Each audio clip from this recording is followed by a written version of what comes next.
Well, Kyle, I feel like the first question should probably be something like, how does a 32-year-old who didn't play the game at a high level, but who was a dressing room attendant to the Sioux Greyhounds at age 12, a player agent at age 23, an OHL general manager at age 25, how does that guy end up in the same chair as Conn Smythe and Hap Day and Punch Imlach and Cliff Fletcher and Pat Quinn and Lou Lamoriello? And what's that mean to this year's Leaf team? And I feel like that should be the first question, but let's try and be a little more topical, be a little newsy to start. William Nylander, restricted free agent, doesn't have a contract. Training camp's a week away. What's the latest? Well, there's a lot of players in the league and a lot of teams in the league that have players in these situations still, Bob. And we're continuing to work towards a solution to it, and I'm confident that we'll get there. But we're not going to, of course, get too deep into our situation with any player that we have and their contract status, and we'll have some news on that when we have it. With or without a contract, do you expect him here to start training camp? Or? At this point, I haven't put much thought into it. I would think, like most players, that if training camp were to start and there were no contract, that the player and his representative would elect not to attend. But I haven't had that discussion with them at all. I'm just surmising based on history.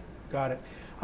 With a player like Nylander, and obviously we'll talk about Auston Matthews and Mitch Marner as well, but bridge deal, long-term deal, either one a possibility? Is there a preference from your end? I think the mechanics of it relative to the salary cap are always important, and on a longer-term deal, of course, the players are giving up more of their bargain rights in terms of unrestricted free agent years, and thus their pay relative to our salary cap goes higher. So we have to always keep that in mind and realize how it fits into our puzzle. But we're on all of them, we envision them, regardless of their contracts in the intermediate sense, believe that they're all long-term parts of our team, and we hope will be here for their whole careers if we can continue to work towards that. Next logical question, obviously, is Auston Matthews, Mitch Marner. They have a year left on each of their contracts. Yeah. They're eligible for an extension now. Right. What's the likelihood that one or both of those guys will have a new multi-year deal in place before the season begins? I wouldn't say it's all too likely, Bob. We've had good discussions with all of them, with both Mitch and Auston and their people, and these are the types of things, because there's no real immediacy to it. They both know they have another year left on their contract. Everyone's excited for the season. It's been a very patient process on all parts, and that's more from the team than it is from the players. I believe that if a player is going to commit that long to a team in a long-term agreement, that we want them to be fully comfortable and aware of what they're getting into, and that's the approach that we've taken with them, and had good discussions with Judd Moldaver and with Darren Ferris, respectively, on Auston and Mitch.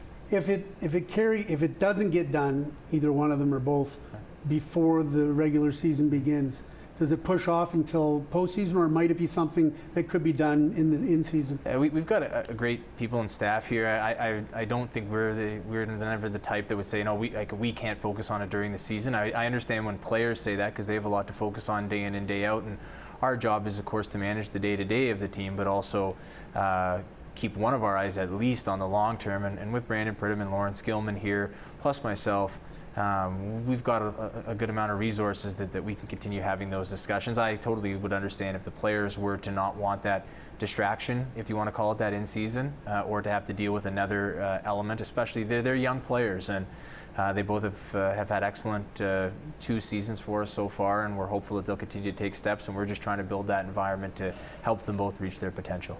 Toronto Maple Leafs did not have a captain last year. Will they have one this year? Not from the outset, I don't think, Bob. It's a very important honor, I think, to be the captain of the Toronto Maple Leafs, or any team that has a strong history. And the way that for me, though I've been in the organization, this will be my 5th year.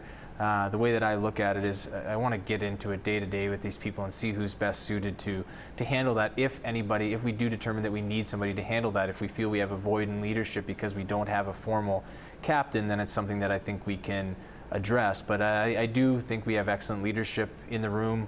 Patrick Marleau and Ron Hainsey being the veteran-most leaders, and then adding John Tavares certainly helps. He has experience as a captain, as does Patty, and we hope that all of our young players, whether that's Morgan, William, Jake Gardiner, Auston, and Mitch can continue to evolve as leaders as well. So I don't put a huge amount of emphasis on it. I've always thought that in studying teams, they were always best when they were patient with naming a captain and not rushing to name somebody, then having to make a move later to take it away and all the drama that can come with that. Yeah, when you said not from the outset, so does that mean you'll be starting the season without a captain and likely finishing it unless there were extenuating circumstances where you felt like it was important to do it? I think what we'll do is we'll continue to evaluate it as the season evolves and as we go through the ups and downs of a season and how the players each individually handle the daily process of a season. So when things are going well, how do our guys handle it? When things are going poorly, and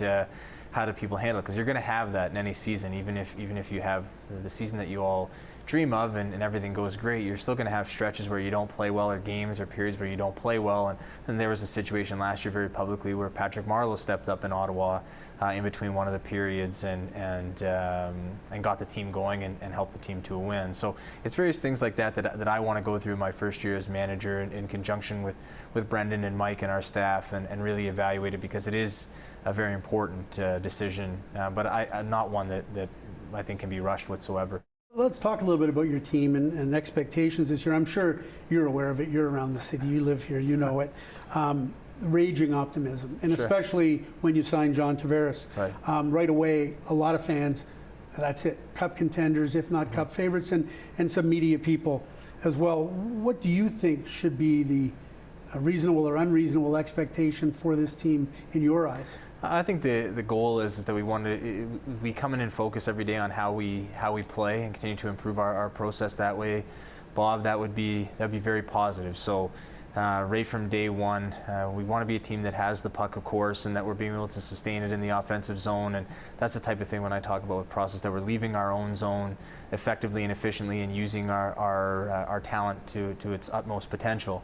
So those are the types of things that I focus on most. And then when I focus on the at large, like where do you want to be at the end of the year, I tend to focus a lot of my time looking at in our division. And last year we finished behind Tampa and Boston, so we know what we want to position ourselves over the 82 games we hope to challenge them. And Tampa's an excellent team and Boston's an excellent team, so it's going to be a difficult challenge for us. And that's really where I focus a lot of my time, is how can we throughout our whole season continue to evolve and improve and try to challenge those teams a little bit more. And then on the other side of it, you have Florida, who charged last year late in the year, so they're going to be coming for us. We finished third. And then you also have Buffalo that have made moves to make a push, and you have some very storied franchises and a team that and then another team that was one away from the Stanley Cup Finals 2 years ago. They're starting to push as well. So we have to continue to improve on that. And I always think that if we can focus on our division, because of the way the playoffs are formatted, if we can position ourselves well in our division and one day get through that, we'll be happy and roll.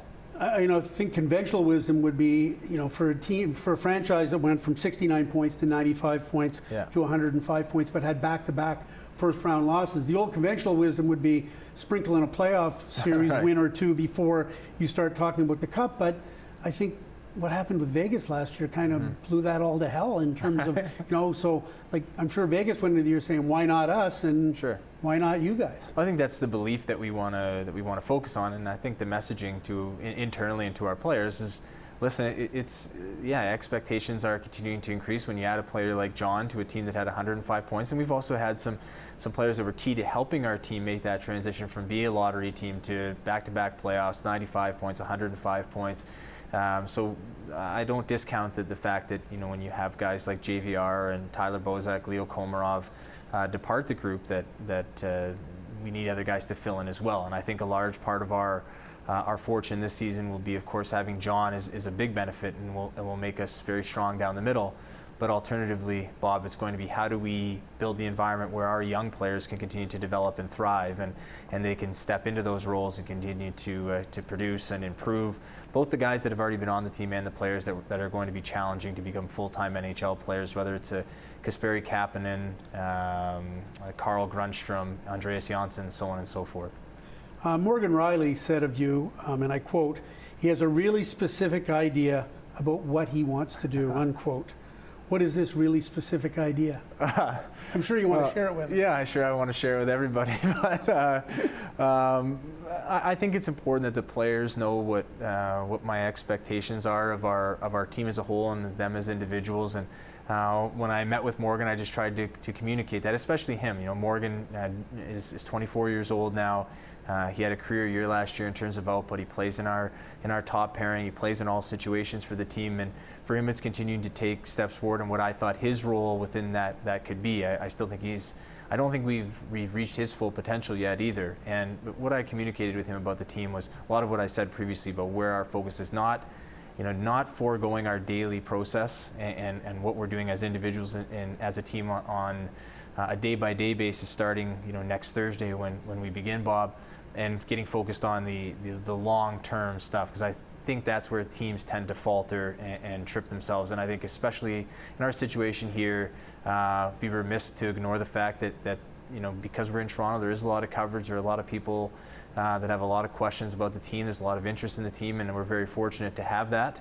And as a result, expectations can rise, and I think it can allow our players and our staff, and me included, to get a little bit beyond what we need to do each and every day to help our team reach its ultimate goal. And that's what I've communicated to Morgan and to all others. But I had a feeling you might mention the process, because you see what I put right there, the process. The process. So I was looking on your Twitter feed, and there's a picture of you with your grandmother with the Calder Cup, and you're wearing a T-shirt that says "The Process versus Everybody." If you go through your Twitter feed, the various tweets or references to the process of process is process. Stephen Colbert, I believe. Yeah. If you don't love the process, you've already lost. Life is a process, not a result. Hashtag trust the process. Hashtag start the process. So what's your version of what the process is in Reader's Digest version? I think there's two forms of it, and it's a term that is become very commonplace in sports and really in all facets of life. But early in my stint in the Sioux, I had a book given to me called "The Score Takes Care of Itself" by Bill Walsh, and in that book, and then in talking to many of the great people around hockey, the more you talk to people and you look at and you try to study successful people and have the chance to ask them questions or sit by them in GM meetings or whatever you may get to do, you get to learn pretty quickly that the most successful people have a very specific process that they follow, keeps them unemotional, keeps them on task. And I think that when it comes to running a sports organization, there's two sets of processes. There's the individual one, so we have to have a process when we're scouting, when we're acquiring players, when we're negotiating contracts, when we're signing contracts, when we're hiring people, when we're setting our style of play. And then there's an individual one for the players, which is what they do every single day, what their habits are, how that contributes to them reaching maximizing their potential and developing. And so that's what I would say is the process, Bob. It's the sum of every individual action that you take towards reaching your goal, and each individual process creates the culture of the group is how I've come to look at it. And with everything that we've done, I've tried to stay as focused on that day-to-day process, not get too tied down. When I was early in my career in the Sioux, I become very emotional with the wins and losses, and I, reflecting back, realized that made me a very ineffective manager of our coaching staff and of our general staff and of our players. And I've had the fortune to learn sometimes the hard way that when you focus on your process and improving it daily and yearly and reflecting back on it, that it can make life far more efficient and effective. Correct me if I'm wrong, but I think in your relatively young career, if you talk about the OHL and the AHL anyways, I think you've only ever hired two coaches, Mike Stapleton in the Sioux and Sheldon Keefe, both with the Sioux Greyhounds and obviously with the Toronto Marlies. Now you inherit Mike Babcock. Right. You're a young first-time general manager. Mike's a veteran, headstrong head coach. A lot of people are going to be watching that dynamic. Sure. And how do you foresee the dynamic and the relationship between yourself and Mike? Well, I know how it's gone so far, really from the day that I started, Bob, is that Mike and I will speak on a daily basis, usually at the same time, daily, and just kind of go through what's happening. And I think that the term that Mike has used repeatedly to me is that he just doesn't want any surprises, and that's more than fine with me, because I don't want to surprise him or the coaching staff with anything in terms of what my expectations are or various different elements. And what I've seen from Mike in the summer and working with him is being very, very open to any ideas. He goes out of his way to try to continue to learn more from everybody on our staff and what they're doing, and then incorporating that into his larger daily routine and picture. And then he's very focused on where we can continue to improve as a team. And we just continue to have that dialogue day in and day out. And I think that I can learn a lot from Mike, and then I think I can help Mike with a lot of things that, similar to what I've hoped I've been able to help Sheldon with, both in the Sioux and with the Marlies, in terms of helping our group, and whether it's my relationships or where I can help with the players or with his staff or with what I see from the way that we're playing or way different guys are playing. And I won't change the way that I've been whatsoever. It might not be for everybody, but it's been somewhat effective for me, and I don't expect Mike to change the way that he's been either. And together we just have to make each other better throughout, and it's exciting for me, for sure. Mike says he calls you a rock star, says that you're 2 decades smarter than he is. So let me ask you this. Are you and Mike in simpatico on how the game should be played, how the Maple Leafs should be playing the game? Or does it even matter so long as the team wins? I don't know that any manager and any coach are ever truly in simpatico on the way that the team should play. In my experience, observing others and learning from others. But I think we've had a lot of very good discussion about the way that the team has played before. Mike has ideas about how he wants to change it, and different variations we want to make to whether it's our defensive zone structure or coverage, or different areas of individual players' development that we need to key in on and help them with early in the year, and so on and so forth. And I think in the end, the goal of the team is to produce an environment, and within that environment is the system of play and the expectations of the players, whereby the players can reach their individual potential. And if I'm doing my job and acquiring talented players and then keeping talented players, I think that's what will help the coaches and the players to have success. So I don't think that pressure falls onto Mike or the coaching staff, Bob. I think it always falls on the manager to make sure that I'm doing those things that can help that environment come to fruition. Well, to that point, and I want to be really careful on how I frame this, because I'm the last guy in the world that wants to try and push false narratives or don't believe in absolutes or labels or what have you. Right. But all of that said, if you look at Mike's tenure in Toronto, he's put a premium on players like Leo Komarov and Matt Martin and Roman Polak. And I'm not suggesting for a minute, I wouldn't pigeonhole you and I wouldn't pigeonhole Mike and say those are the only players he likes, because obviously he likes more than that. And I wouldn't pigeonhole you as saying that you don't like some of the qualities that they have, and you having Rich Clune on the Marlies, and even though he doesn't play a lot in the playoffs, would be a testament that you understand that, you know, intangibles and these other various things. But the perception would be that you want more speed, more skill, and push the pace and the tempo. And those players that I just mentioned, Roman, Leo, and Matt, they're no longer here. What do we make of that? And is that a case where the general manager says, I'd prefer Mike play other players, so I'll just make sure that the players that he might want to lean on aren't here?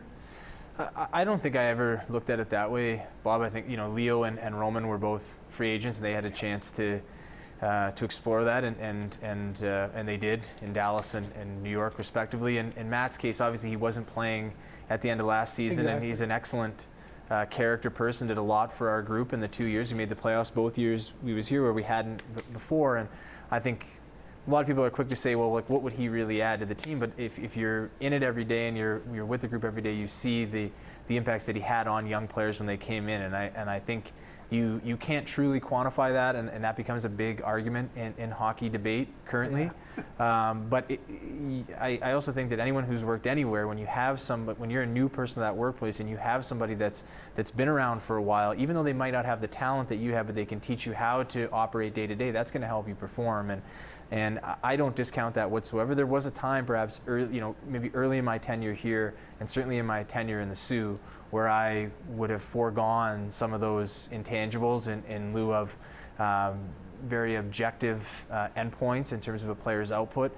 And over time, I've certainly had to, at the end of every season and until last season with the Marlies, it was always looking back on, okay, well, why did we fall short and why did we fall short? And we didn't go, fully last season with the Marlies group that was built to have it purely be all about the typical things you hear, like character and intangibles and all that. But there was certainly a focus on guys that could be good veterans for the group in terms of how they were good players, but how they treated the younger players and their role in our development model, Bob. So I think that stuff is important. I think that that's why I really value having Patrick Marleau, Ron Haynes, even Curtis McElhenney here in his role with Freddie, and then adding John Tavares to the group, I think will be a very positive for our young players, because those guys have been through a lot. And it's like with me having the opportunity to work with Lou. Yep. It was a great opportunity for me and one that I'm thankful for, because I was able to accrue a lot of great knowledge and experiences in that time, right? That I think will help me. I still have to obviously prove myself, and you always have to prove yourself in this role no matter how long you're in it, but will help me certainly adjust to it. Let's talk John Tavares for a minute. Why'd you take the plunge? I think it was an opportunity to add an elite player to our group, and I think for some of the other reasons that you just asked about, Bob, I think in addition to his ability and his talent on the ice, it was who he is as a person. What do you think we can add to, what we know he can add to our locker room, and the impact that I think that John can have on our group, not by changing a single thing now that he's in Toronto, just by continuing to be himself, how he lives each day, and his process that he goes through to give himself the best chance to have success on a daily and nightly basis in the National Hockey League. Obviously, he's been one of the top producers in the league now for his entire time he's been in the league, and I think when you bring that in addition to his character to our group, it was a no-brainer for us that if we could get into the room to present, that we were going to do it, and we were going to put our best foot forward. And we just thought it'd be an excellent fit for him as our younger core of forwards continues to grow. He can help them and guide them in addition with Patty and our others. And then when he kind of rounds third and's heading home in his career, those guys will be at that same stage, and they can hopefully propel him along as well. So we just thought it was a perfect fit that way in terms of the alignment of the group. Right. 7-year contract, $77 million. I know the organization. I already know that you guys believe that signing Tavares doesn't prevent you in any way from keeping Nylander, Marner, Matthews, Riley, and keeping the core young guys together long term. But there are a lot of Leaf fans and some in the media who fear that can't happen. Can you assure those people that that's the plan, or does something have to give somewhere along the line? No, the way that we planned it out was I didn't think it would be prudent to go down the course where if you're adding John, but you're subtracting somebody else, like, in addition to the players that departed in free agency, in the end we want to be taking steps forward. So we went through a very strenuous plan of looking at it deeply and thoroughly, and making sure that we wouldn't be sacrificing on the back end in a few years any of the players there, Bob. So I just didn't think it would be smart business practice for the team to be doing that, to have basically have this 1 year and then you're taking a step back to subtract somebody out. And so we went through that, and I know that people will never be fully assured. I can say whatever I want today to you, and they'll never be fully assured until we announce in time all three players. But I can assure you that our planning and our process we went through internally was a very good one, and we're confident in our ability to move ahead with all players. A lot of people, and by people I mean some fans, some in the media, at times last year they would freak out a little bit because Auston Matthews wasn't playing 20 minutes or 20 plus minutes a game like a lot of star forwards do in the National Hockey League. With John Tavares coming in, and you've got Auston Matthews and you've got Nazem Kadri as your potential third line center, along with Marner, along with Nylander, is there enough ice time to keep everybody happy? And do you have to go to them and sell them or get buy-in from them on the fact that maybe things are going to be even more balanced than they were last year, and they were pretty balanced last year? I think before we moved ahead with John, like we didn't. I'm remiss not to take into account the fact that when the decisions that you make as an organization, they affect everybody individually in a different way within the organization. So if you want to build the organization in the environment that we're planning to here, where the players in the end, we hope will take collective ownership of the group and propel it to something that's memorable and exciting.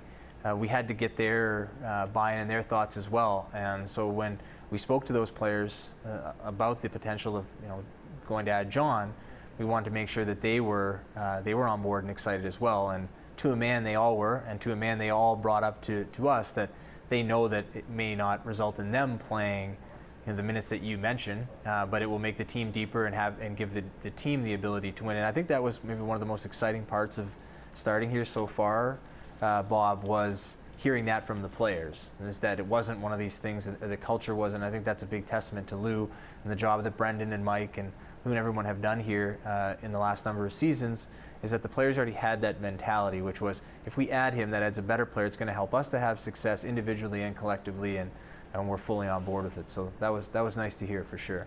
Let's quickly zip through the roster or potential roster, sure. and we'll kind of rapid fire this a little bit. Freddie Anderson's obviously the number one goaltender. Mm-hmm. You got the veteran Curtis McElhinney, got a year Right. left on his deal. Garrett Sparks led the team to the Calder Cup, Mm-hmm. the Toronto Marlies. He needs waivers this year. He's a young guy, 25 years old. Is it the best backup wins, or because Sparks is, 25 years old, he's got an innate edge over a guy like Curtis in the short term? Well, I think, and we've also got Calvin Pickard there as well. So and Kazimir Kaskisuo coming as well, and he finished in the top 10 in the American League. So I think we're very fortunate to have the depth that we do in goaltending, Bob, and we'll let the goaltenders figure it out here in training camp and in exhibition. And I think every team in the league also knows that we have a surplus of guys there. Is there any chance to make a trade? I think there certainly is a chance if we can provide one. We can only have two on the roster. Freddie's going to be on the roster. One of the other three is going to be the other guy. Any chance to start with the three at the beginning of this? I wouldn't expect it, but I would never say never. But we'll give the goalies all an opportunity. They're all acutely aware of this situation. I don't think it has to be expressed to them. They can look around the room and see it. And we'll see how it plays out. And all those factors are always taken into account. But it's exciting for us, and we're fortunate to be in this situation that we are. When you were named general manager, one of the first things you said to a lot of people is, I'm a lot more bullish on our defense than a lot of other people. So as your defense is currently constructed, do you believe that's a cup contender defense?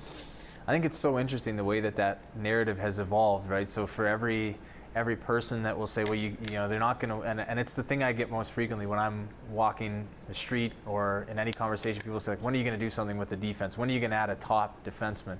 And then on the other hand, you'll have people say, like, it's hard. There's really only a handful of those really top guys, and they're not easy to get. They're certainly not cheap to sign, and they're not cheap to trade for, and you have to, a lot of them were picked quite high in the draft. And the way that, and then there's the alternative mindset, which is they look at the teams that have been in the Cup final or that have won the Cup in the last number of years, and they don't have one of those guys either. I have a lot of faith in Mike and DJ Smith, who runs our defense and our development staff, and our ability to continue to develop those guys, Bob. I think, they were all at times last year, had their various injuries. Zaitsev missed a lot of time. I expect, looking at him today as he arrives here, he got here yesterday from Russia, he looks good. He looks healthy, and he is healthy, and I expect him to take some strides this season as well. It's his third year over here now, and I'm excited to see him and Morgan and Jake. I've got a lot of faith in both of them as well, and you've got Ron there as a stabilizing veteran guy, and then we've got Igor Rozhganov coming over from Russia. We have Dermott there as well, and then I spent a lot of time with Marty Marinson, Justin Hall, Callie Rosen and the like. We've got Timothy Liljegren coming, so I'm excited about it. I like the way that next group plays as well. Rosen, Borgman, Hall, they can all skate and move the puck, and Hall and Marinson's case, they were the top pair for the Marlies team last year that won, and I think that certainly counts for something as well. So I'm excited to see them in camp. I know it doesn't really blow anybody away in terms of name brand value, but I'm excited about the group as a whole and the way that they can play. Of that group that you just mentioned, I think people are familiar with the vast majority of them, but Ozhiganov, the 25-year-old Russian that you signed, what's the scouting report on him, and is in your mind, is he likely to start on the NHL roster, or does he have to prove that in camp? Well, I think Jim Palafido, our senior director of player evaluation, did a great job, identifying Igor and then those become a competitive market there now, Bob, in Europe, recruiting them and building a relationship with them. And so he's been over here since early August and voluntarily coming to our facility every day. And first one there, last one to leave, excellent work ethic. I'm excited to see him in action. I think he's left a lot in Russia to come here, and I think though he hasn't been over here playing like the rest of them, I think because of that sacrifice on his part, we'd be remiss not to give him a great opportunity. But you have Connor Carrick here as well, and he's given our organization 2 good seasons. We've made the playoffs both years. He led the Marlies team, and he led the whole American League in scoring his first season with us as well. So we've got guys that'll make for great competition in camp, and I think that's always exciting. I don't think that they're going to be players yet, because I think combination of their age, they're not exceptionally young prospects aside from perhaps Dermott, Rosen, and Borgman and Liljegren. Right. But I think can certainly be very, very effective players for us, especially the 2 that we just mentioned. Up front, is it likely that Tavares and Marner will start together? No, it's Mike's lineup card, as they say, and I think he's been very overt in saying, we've got William and Auston have had a good chemistry together for the last 2 seasons, and so I think it's easy to check down and say it'll be Tavares and Marner to start. Right. Marleau playing with him? We'll see. It's up to Mike. He's got good options there, whether it's Tyler Ennis, Patrick Marleau, Zach Hyman's played left wing. We have Josh Levo as well, Andreas Janssen. So I just try to, if we can, find as many players and then let Mike and the staff sort them out.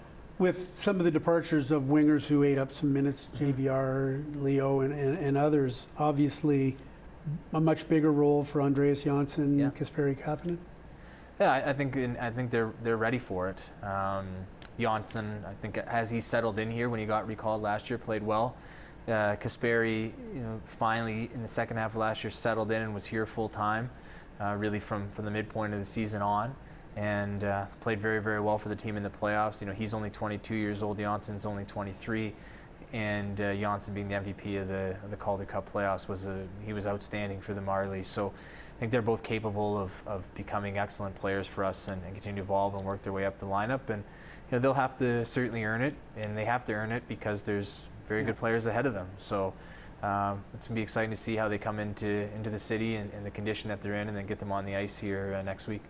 Carl Grundstrom, NHL ready or another year in the American League? He came over and played on the top line for the Marlies in the playoffs with Janssen and Miro Aaltonen, and was outstanding. He's just 21. He's not even 21. He'll turn 21 in December. So he's a young man still, and we need to properly develop him. All of that said, if he shows that he's ready, he brings an element that we don't really have a lot of, in that he's a stronger guy that can win puck battles, but also has talent to make plays off the rush or from offensive zone sets. So I'm excited to see how Carl has evolved. He's an excellent worker and a great young man. So we'll see what he does in camp, and we'll give him every opportunity. What's the projection for familiar face Josh Levo and a new face in Tyler Ennis? I think in Josh's case, it's you root for Josh. We had him with the Marlies for the first 2 seasons that I was there, the first full 2 seasons, Bob, and he's an excellent person. And 2 years ago, I thought it looked like he was right on the verge, just about a point a game in the 13 games that he played, and then out of the lineup, and then last year just really never got on track. And I think the key from my perspective is we have to give him an opportunity. He's worked extremely hard again in the summer, as he's done all the last number of summers, and looks great. Continues to try to adapt. Doesn't I think most players would be really negative and down coming off those 2 years playing less than 30 games. He chose to sign back, so. and elected to come back on his own. And so you want him to do well, and if it's not going to be a fit here, then we'll have to, we want to accommodate him, make sure he's in a good spot. But I think it will work here for Josh, based on the work that he's put in, and our belief and want for him to succeed here because of what he's given the organization since being drafted. Ennis, it was when we looked at our depth and thought, where can we use a bit of a boost? We had right after we signed John, we had a litany of veteran players that were willing to come here on shorter term deals, and then Minnesota bought out Tyler, and I know he, is not, he would say himself, I don't think was thrilled with how the year last year went. He had the injuries the previous year in Buffalo, has spent a lot of time coming on his own to Toronto to work with our medical staff and our performance staff and make sure that he's ready to roll for the year. And is obviously a guy that a lot of people in Canada know from his exploits with Team Canada, and then his start to his career with Buffalo. Has a tremendous amount of talent, and as Mike and I kind of looked at the players that were available, both thought this was someone that would fit our team very, very well because of his ability, because of his quickness, his ability to make plays, and so we're excited to see him. He's got a lot to play for this year. He's coming off a buyout, and I think he's got a lot of incentive, and we're looking forward to give him an opportunity to get his career back rolling, and he's put in a great amount of work this summer, so it should be exciting. Fourth line center has been a bit of a revolving door each of the last two trade deadlines. Yeah. Ryan Boyle, Thomas Plekanec, we've had Don Moore. Mm-hmm. We thought that Miro Aaltonen might be that guy. Mm-hmm. We now start the season here with Par Lindholm coming over. Freddie Gauthier still in the mix. Yeah. How do you see the battle for the fourth line spot shaking out? Well, I think we've got, you've nailed it. We have Freddie, who's played games in that role for the Leafs. And needs waivers. Needs waivers and was excellent. Freddie, if every team he plays for seems to win, and he'll tell you that too if you really get to know him. And he's awesome. I've gotten to really enjoy my time getting to know Freddie. Par Lindholm is another guy. Jim Palafito put a lot of time into recruiting. There was a fairly big competition for him after his year with Skellefteå last year in Sweden. So both of them will come over. They'll battle for the spot. We also signed Adam Cracknell, who's played that role with various different teams in the past and was excellent last year when he moved over to Laval. So we have him there. Then we have Adam Brooks as a young player that we hope he made big strides last year in the second half and in the playoffs with the Marlies, and we hope that he'll continue to show more and challenge in camp as well, Bob. So between those three and hopefully Brooks as it gets rolling, we'll have a solution there for the quandary that has been the fourth line center. Let's switch gears a little bit. Sure. Lou Lamoriello, you and he really became close over the last year, didn't you? Yeah, it's certainly more than fair to say that, yes. Friend, mentor?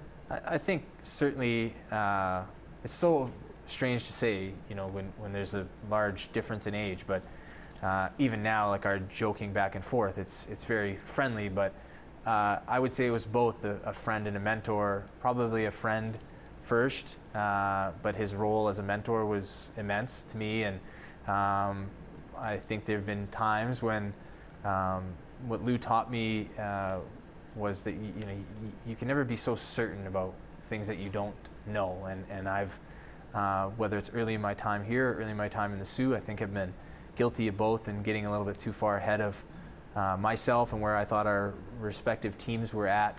And what Lou really helped was to help me refine that, to look at things with more of a broader lens than the one that I looked at it with, and to learn a lot from him in terms of the experiences that he had, not only with the Devils, but going back to his days in college and how he handled younger players, and as I was tasked with handling with the Marlies and our player development model under Lou. So I learned a lot. I wouldn't say that the thing he always told me was, when he would say one day when he's on the beach smoking cigars, like it wasn't like he was going to move to the Islanders, but he would say, like, where people go wrong is when they try to imitate the person that they're succeeding. And I certainly would. Lou is Lou, and there's only one of him. There'll only ever be one, and I think that follows for everybody. And if I tried to be Lou, I would be a cheap imitation of him. So what I would try to do is take the many lessons that I learned from him, apply them to the way that I've been in my whole life, and hope to have success. And if we do have success here, or I personally do in the long run, I'll owe a lot of that to Lou and his mentorship over the 3 years here. To that point, when Lou runs a team, Lou's got his rules. Everybody knows, no facial hair, no long hair, no media on the charter and things like that. I think I know you well enough to know that you don't want the perception that just because Lou's gone, you're suddenly going to take the culture and turn it upside down and throw the baby out with the bathwater. Right. And yet I also know that, when you were in Sault Ste. Marie and ever since then, you've been a guy who, outside the box thinker, who encourages people, be yourself, show your creativity, show your individuality. Right. Is it a reasonably safe assumption that without making it look as though you're undoing things that Lou did, that if the Leafs show up with a beard or a little bit longer hair, it's not going to be an issue? It's something that I go back and forth on, because and it's been interesting having those discussions with the players. And it's the players aren't going to make the decisions, but I do think that, especially as you're growing as a group and you want to create a good environment, Bob, with what we're doing here, you want to create a situation where the players, in the end, in order for the group to reach its full potential, the players have to make this about something greater than, certainly about themselves, but even greater than just about the Toronto Maple Leafs and their logo. They have to build something within the group and foster that environment. And so I don't discount the impact that players having a say and an opinion has. And so when we make that decision finally, which I go back and forth with often, I think what I'll do next week is meet with our veteran group of players, and we'll incorporate some younger players into that as well, and see what is meaningful to them. And I'll voice my thoughts on both sides of it, and Mike and Brendan and everyone will have a say, and then sometime in the future it'll be apparent to everybody what we've moved ahead with as the Toronto Maple Leafs. It's probably not something you're going to put a press release out on. Well, that's up to Steve. We may put a press release out on, I don't know. You hired Sheldon Keefe and Sault Ste. Marie at a time when a lot of people wouldn't have hired Sheldon because of some history that he had in the game. But you gave him a chance. You just recently hired 2 women, Haley Wickenheiser as part of your development staff, and Noelle Needham as an amateur scout. I guess we shouldn't be surprised, because I believe you were quoted as once saying, quote, hockey is far too reliant on heterosexual males. Sure. So why do you believe that it's important to make diversity hirings, realizing, of course, that you think these people are obviously qualified? Yeah, I think it's important because if in just studying different organizations, and it's not trying to think outside the box or anything like that, but it's just trying to study different organizations, not only just in sports, but I think certainly in basketball, baseball, they've been more diverse in their hiring, and you look at the organizations that have had success, and they all draw from a much wider depth of people and the type of people that they hire. And you talk to Masai here, and he'll say bluntly, hire women. It just benefits the organization so much in increasing the benefit to the way that you think when you have a different perspective is so immense. But it's not just a male or female thing. It's the cultures and the places that we're hiring people from that I think can help. And you get beyond hockey and sports, and you look just at business in general, and it's studied and it's factual that the benefit of being diverse in your hiring is beneficial to the long run of the organization. And so that's what we've tried to do, and we've not foregone hiring the best people. When the best people in these 2 cases of Noelle and Haley have been women, we've just executed the hirings and moved ahead. Try and wrap things up here pretty soon for you, but I don't know you real well, but I talk to a lot of people who feel like they do know you, and some of the traits that they said really define you is number one is your quest for knowledge, that it's never ending, good to great, ego is the enemy, all these books that you talk about. Is there any one for you that's the Bible, or? Oh, it changes. I try to read a lot and try to learn a lot, and it's really, we're in a hyper-competitive business and a hyper-competitive field, and I think that if any time you think I'm just starting out, so I think I have miles to go to catch up to a lot of the others that sit around that GM. Like you sit beside Steve Yzerman, and he's had great success as a player, great success as a GM, and you get a chance to sit with Lou for 3 years, and you realize you have a long way to go. And so I think I owe it to the organization to try to be learning all the time and improving my knowledge base all the time, and hopefully I can pass some of that on if I think it's relevant to our players and to our staff, Bob. But the book I mentioned previously by Bill Walsh, The Score Takes Care of Itself, it was an excellent. But I read it at the perfect time, and now I reread it anytime things change. So when I first came to Toronto, 2014, when I took this job in May, read it again, just to kind of go back and reset where you're at. And if you've strayed away from some of the things that you thought were important, you can kind of get back to them. Right. And then another book that I find has been great for me has been Thinking Fast and Slow by Dan Kahneman. And so just in terms of your thought process, recognizing some of the biases that you have and the things that can affect your judgment, decision making, and hope to eliminate some of the common mistakes that people make with our team. The second thing people said that really defines you is that you're very much a people person, especially you try to connect really hard one-on-one with people. I found a comment interesting from Jack Drury, who was drafted this past year, not by you guys, but he said, he was talking about you after interviewing with you, and he says, their new GM is on point. I like going back and forth with him. He's one of the smarter men that I met this week.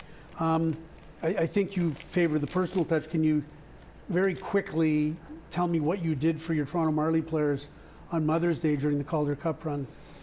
Well, we just let them go home to see their moms. I didn't think it was anything all too special. I got feedback from the mothers and from the players that they thought, so to me, Bob, they earned that. We finished the series in the second round against Syracuse on a Tuesday, and we weren't starting the next series against Lehigh Valley until the next weekend.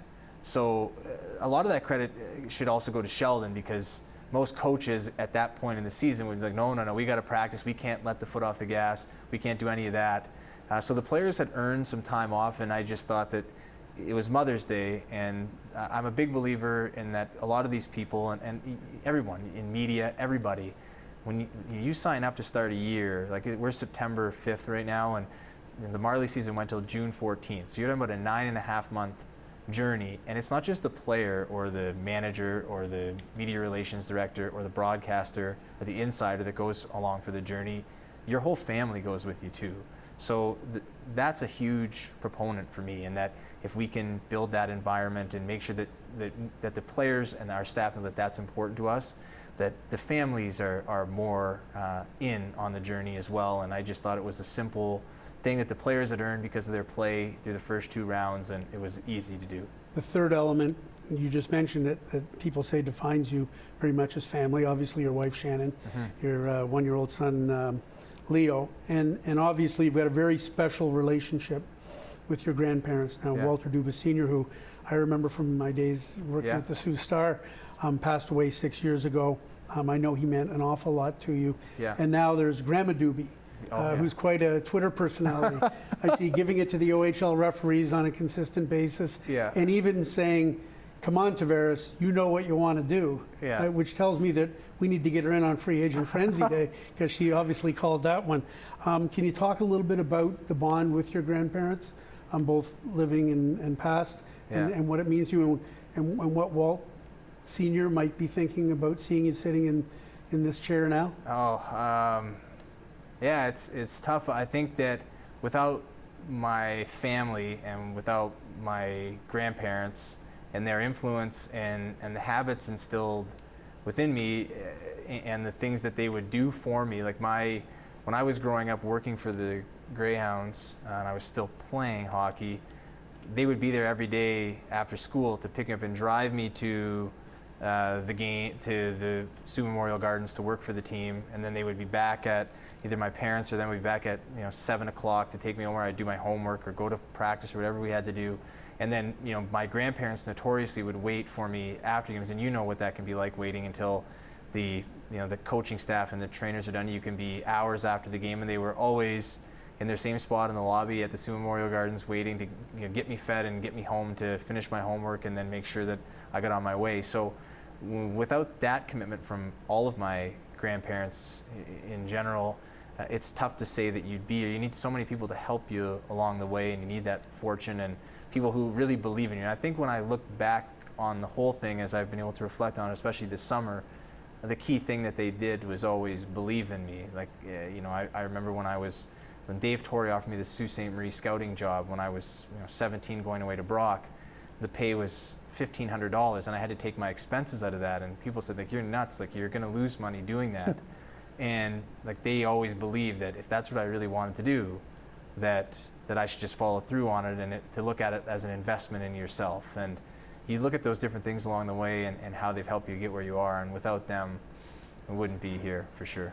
I think you in these interviews and just in your job in general, you project an image of calmness, professional, all of that. A lot of people believe that if they really want to know the real Kyle Dubas, get the video of receiving the Calder Cup, and that's Kyle Dubas, passionate, fiery, intense, over the top. It was definitely over the top, and I would say that I'm always very passionate and always very, very intense, but I think that what I've tried to learn about myself is that early in my time, I was overt with it, and the influence that when you're supposed to be managing the team and leading the team, if you're that way, it can make everybody else uneasy, and it can have a negative impact on the group. And so I've tried to really focus on that, not for myself, but because of the impact that it has on the others around, Bob. And so the Calder Cup celebration, I think a lot of those people that were on that team, it was a very special group in the environment that was there, but a lot of the people that I had worked with there, I'd been together with for really from the start in the Sioux. They were either trainers or coaches or assistant coaches, and like you now see this in time to time, or you see it whether it's about the Sioux or was about me, is that there's a lot of people, until you've won, they always doubt whether you can win, and then you do it and it goes away. And though that's not at the ultimate level where we want to win, it was the ability with that group that had been doubted from time to time and that had been on that journey for really a number of years, because I was moving on to a different role. It was our last chance to really do it together. Right. And I think that emotional side of it and everything that had kind of gone on had just led to me be very excited. I think if we ever get to that point again, I'll be as excited or more, and I won't apologize for it either. Final question. Big wrestling fan, right? Perhaps, yeah. Perhaps. Yeah. Guilty pleasure? I don't hide that. I'm a wrestling fan. I'm not going to dance away from it. I'm so fine. in the athletic theater, Bob, not wrestling. Athletic theater. In the spirit of being a wrestling guy, do you want to make any bold pronouncements like, I'm guaranteeing right now that Toronto Maple Leafs are going to win the Stanley Cup this year? I will never do that. I would be the most boring wrestling manager or wrestler ever. That's why I just enjoy watching it. And I think if you went out to the wrestling ring and said, we're just going to focus on optimizing our process every day, Vince McMahon wouldn't put you on too many shows. So I'll just stick with this, and I'll continue watching wrestling, and we'll go from there. Awesome. Thanks for taking the time today. Bob. Good luck For this sure. season. Thank you, Bob.